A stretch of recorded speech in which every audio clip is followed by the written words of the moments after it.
Willie D Live. It's Willie D, y'all, back with another episode of information and instructions to help you navigate through this wild, crazy, beautiful world. In the studio, the owner, the boss lady of Tiffany Parker PR. And Billionaire, what's this Billionaire thing you got going on? And well, it's a combination, just like you're a brilliant individual with billion-dollar ideas. Okay, all right, I take that. I receive that. Yeah, just like you, brilliant people, with with a billion-dollar is concept. that a company? So it is a network of individuals. So it's compiled of mostly people of color who are entrepreneurs, innovators, and creators. Entrepreneurs, innovators, and creators. And how do you curate it? Like, what do you do to bring these people together? So I help them strategize and come up with connections because I believe that collaboration is a new currency. So one of the things that we preach in our network is that individuals get together and pool their resources, and I'm talking about their assets, like what they can do, their skill set, not necessarily money, because it's really not about money. We believe that your brilliance will make a way for your billions, and so it was a concept that just came to me.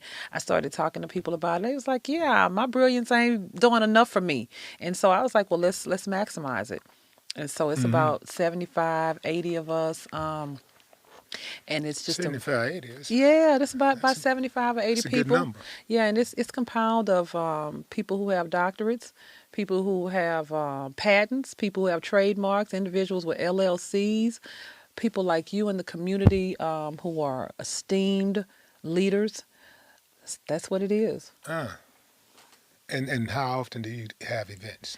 Once a month, we generally get together and How come I haven't been invited to one of these events? because you always say no. That is not true. Well, That is not true. How many times have I said no to you? I say no, but I don't be saying no to you. you don't never say no to me. You just know say what I you mean? can't make it.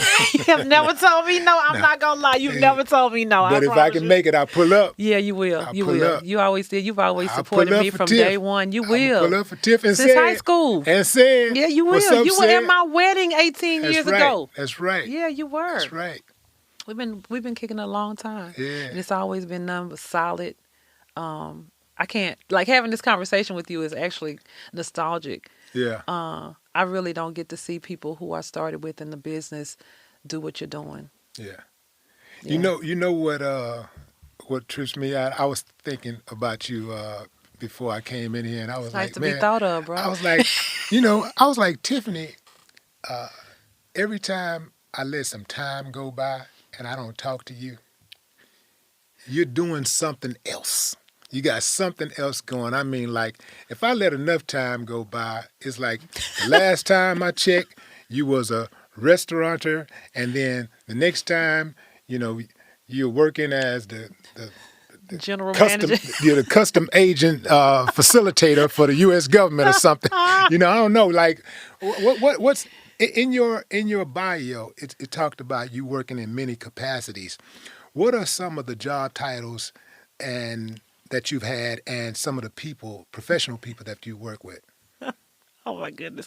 Well, you've been knowing me since high school. I was have, freshman class president when you met me Right. at Forest Brook. Right. I used to hear Willie Dennis report to the office immediately. Ooh, wow! I hadn't heard that. I hadn't heard that statement in a while. Thank God. Yeah, thank God. But so when my degree is in criminology and corrections. I don't know if you know that. So I prepared didn't know myself for the business, right? Yeah. Where'd you get your degree? Sam Houston State. Okay. So I went to Sam Houston State. I couldn't do Prairie View or TSU. It was too much partying going on. But I got my degree. I did. I was I worked for the Mental Health and Mental Retardation Authority. I worked at Harris County Psychiatric Center. That's why I cut my teeth. Oh, wow. That's where I started. That was my absolute first job. And it was so dead end. I was just like, people show up and do this for 20 or 30 years. Well, I just could not grasp the concept of showing up to a job and getting paid the same money no matter whether you did good or bad. I was like, you got to do the 40 hours, but this lady over here is doing nothing, and I'm trying to maximize this position because I didn't know any better, and we still make the same money. And so I was like, if I'm going to do that, why don't I just do it for myself? Mm-hmm. And so that was probably the last formal job I had in my field. And then Rodney Hampton got drafted to the New York Giants. We grew up in Shout out church to Rod. together. Yeah, what's up, Ham? And he called me. Tiff, they out here doing celebrity games and stuff, and these people, you've been putting parties together since we were kids. You could do this. And I was like, how am I going to do it? I don't know any celebrities. He was like, I'm a celebrity. Like, man, shut up. Just tell him you know me. I was like, yeah, right. Yeah. So we're going to have a roach fight, right? Okay, I got you. And he flew me out to New York, and I had no idea that what it meant for a person to get drafted first round. I had no clue because we called him Craig. Right. So I didn't know that Rodney Hampton and Craig was the same people.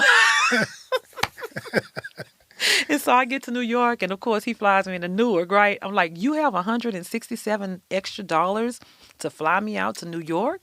He's like, man, I'm going to put it on my American Express. Hold up. You got American Express? We just had fake people 6 Man, months ago. You got tears in my eyes. You crazy, man.